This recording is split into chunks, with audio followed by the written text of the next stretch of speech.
টাকা পয়সা সব কেড়ে নিয়ে আমার ননদ আমার স্বামীকে বাড়ি থেকে বের করে দিয়েছে। আমার স্বামী এখন ভারসাম্যহীন। আমার ননদের কথা শুনে আমার স্বামী আমাকে তালাকের নোটিশ পাঠায়।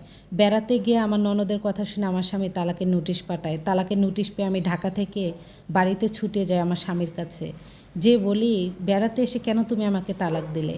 আমার স্বামী সাপ আমার সামনে বলে দিয়েছিল, আমার মতো নষ্ট মেয়ের সঙ্গে সে কথা বলতে চায় না। একদম পারিবারিকভাবে আমাদের বিয়ে হয়েছিল। বিয়ের পর থেকে আমার ননদ আমাকে একদিনও শান্তিতে থাকতে দেয়নি। আমার ননদ আমার শ্বশুর বাড়িতেই থাকতো স্বামী সন্তান নিয়ে। মেয়েরা বিয়ের পর বাবার বাড়িতে থাকলে এত জঘন্য রূপ যে দেখা যায়, আমার ননদকে না দেখলে আমি কখনোই বুঝতে পারতাম না। সব ননদ তবে এক না। আমি যদি একটা 3 পিস কিনতাম তবুও আমার ননদ হিংসামি করতো। কি রান্না করব সেটা আমার ননদের পছন্দ হতো। আমার শাশুড়ি আমার ননদের সামনে কিছু বলতে পারতো না, কারণ আমার শাশুড়ি আমার ননদকে ভয় পেত। একটা সময় আমার শাশুড়ি পৃথিবীর বিদায় নিয়ে চলে যায়। আমাদের সংসারে খুব খারাপ অবস্থা হয়। হাল ফেরানোর জন্য আমরা দুইজন ঢাকা শহরে চলে আসি বিয়ের 2 বছর পর। ঢাকা শহরে এসে দুইজনেই চাকরি করি ভাড়া একটা বাসা নিয়ে। ছোটোখাটো ফার্নিচারও করে ফেলেছি। আমার স্বামী আহামরি যে অনেক খারাপ মানুষ তা না, তবে সে বোনের কথা খুব শুনতো। আমার ননদ ছিল 2 ভাইয়ের সংসারের মাতবর। আমার ভাসুরের বাচ্চা কাচ্চা হয়ে গেছে, তবু বোনের জন্য আমার বড় যা শান্তিতে স্বামীর সঙ্গে 2টা কথাও বলতে পারে না। এখন তারাও ঢাকা শহরে থাকে। আমার ননদ একা বাড়িতে থাকে শ্বশুর বাড়িতে। সে এখন শাশুড়ির রাজত্ব নিয়ে বসে আছে, তবুও সমস্যা নাই। সে যদি ভালো থাকে, আমরা দুইজন সংসার ভালো করার জন্য, সুখে থাকার জন্য দুইজন এসে চাকরি করি। ছোট্ট একটা পরিবার নিয়ে আমার ননদকে প্রতি মাসে টাকা দিতে হয় 1,000 1,500। ভাই দিবে না কেন? দিবে, আমি না করি না। তবে আমি বিয়ের 3 বছর পরেই জানতে পারি আমার স্বামী সন্তান দেওয়ার সক্ষমতা হারিয়ে ফেলেছে। আমার স্বামী সেদিন বলেছিল, তুমি কি আমাকে ছেড়ে যাবে কেয়া? আমি বলেছি, না, তোমাকে কেন আমি ছেড়ে যাব?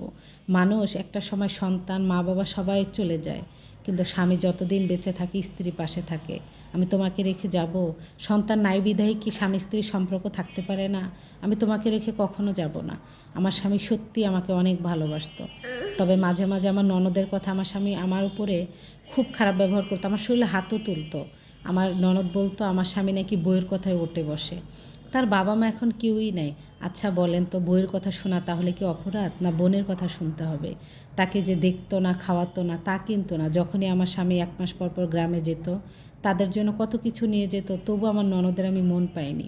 আমার ননদকে না দেখলে আমি বুঝতেই পারতাম না যে ননদরা জঘন্য হয়। তবে সব ননদ এক না। আমার ননদের একটা মেয়ে আছে, বিয়ে দিয়েছে। সে মেয়েটা পর্যন্ত অনেক জ্বালাতন করে আমাদের সংসারে, তবু আমি কিছুই বলি না। আমার স্বামী একটু আমাকে সন্দেহ করতো। আমরা দুইজন যেহেতু চাকরি করতাম, আমার স্বামী বলতো, তোমার অ্যাকাউন্টে যদি টাকা রাখো তাহলে আমি ভাববো তুমি আমাকে রেখে চলে যাবা। স্বামীর মন জোগানোর জন্য যে টাকা খরচ হতো, তারপর দুইজনের টাকায় আমরা ব্যাংকে রেখে দিতাম আমার স্বামীর অ্যাকাউন্টে। এরকম করে আমার বিয়ের 8টি বছর চলে যায়। হঠাৎ করে একদিন গ্রামে যায় আমার স্বামী বেড়াতে, আমাকে যেতে বলে। তবে যেহেতু অনেক কষ্ট করি তো চাকরি করি, একদিন ছুটি পেলে বড্ড ভালো লাগে। আমি আর যাইনি, আমার স্বামী গিয়েছে বাড়িতে। যেয়ে আমার ননদের কি কান পড়া দিয়েছিল, সে আমাকে তালাকের নোটিশ পাঠাইছে। তালাকের নোটিশ পাওয়ার পর তাকে আমি ছুটে গিয়েছি তার কাছে, কেন তুমি আমাকে তালাক দিয়েছো বেড়াতে এসে? তখন সে বলেছে আমার মতো চরিত্রহীন মানুষের সঙ্গে সে থাকতে চায় না। আমি নাকি চরিত্রহীন। আমার বাবার বাড়ি নাকি সে চালাতো। আমার ননদ আরও আমাকে খারাপ খারাপ ভাষায় বকা দেয়। হ্যাঁ, এটা ঠিক, আমার বাবা নেই, আমার মা আমার বাড়িতেও অনেক গরিব। আমি যেহেতু চাকরি করতাম, মাসে মাসে 1,000 1,500 টাকা করে আমার হাজব্যান্ড আমার মাকে ভালোবেসেই দিত। আমি তাকে কখনো চাপ দেইনি। তবে আমার ননদ আমার সাথে খুব খারাপ ব্যবহার করে। আমার সঙ্গে ডিভোর্স হয়ে যায়। টাকা পয়সা আমি কিছুই পাইনি। জমি রাখা ছিল বাড়িতে আমার স্বামীর নামে, তাও আমি পাইনি। অনেক কান্নাকাটি করেছি, বিচার সালিশ করেছি, তার পায়েও ধরেছিলাম সংসার করার জন্য, করতে পারিনি। আমি আবার ঢাকা শহরে চলে আসি। এসে আমার কাজের জায়গায় আমি আবার কাজ করি। তবে আমার স্বামীকে অনেক মিস করতাম। আমার ননদ আমার স্বামীকে যে টাকার জন্য কাছে নিয়েছে, আমার স্বামী বুঝতে পারেনি। তবে বুঝতে পেরেছে, অনেক লেট হয়ে গিয়েছে। আমার স্বামীর জন্য আমি 5 বছর অপেক্ষা করেছি সে আসবে।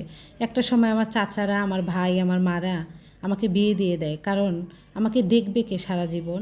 আমিও রাজি হয়ে যাই তাদের কথায়। সেই ঘরে এখন আমার একটা মেয়ে সন্তান আছে। কয়েকদিন আগে আমার স্বামীর সঙ্গে আমার রাস্তায় দেখা হয়েছে। টাকা পয়সা সব কেড়ে নিয়ে আমার ননদ আমার স্বামীকে বাড়ি থেকে বের করে দিয়েছে। আমার স্বামী এখন ভারসাম্যহীন।